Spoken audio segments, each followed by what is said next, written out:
suis très attaché à la cave et aux valeurs qu'elle peut transmettre. Le fait d'échanger en permanence, de partager nos investissements, de partager nos joies et nos peines. Cette année, nous avons démarré sur une pousse très faible, avec des conditions météorologiques pas faciles, du froid, très peu de soleil, beaucoup de pluie. Nous étions mal partis. Heureusement, le temps est toujours en notre faveur.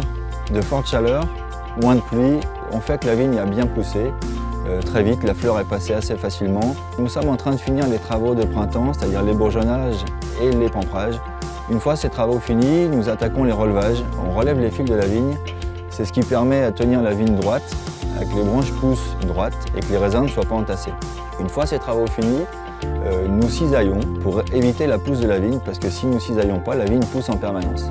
L'étape la plus importante, c'est la protection de nos cultures, donc contre deux maladies cryptogamiques. Ce sont des champignons, c'est le mildiou et l'oïdium. Donc nous traitons en préventif pour éviter d'avoir notre récolte détruite par ces maladies.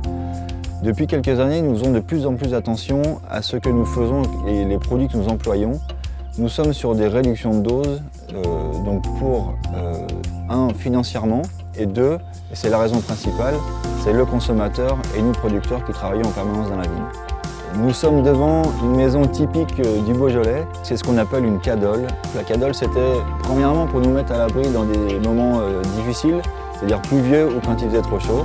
Petite anecdote, ça nous servait des fois à faire la sieste, parce que ça arrive aussi quand il fait bien chaud en début d'après-midi.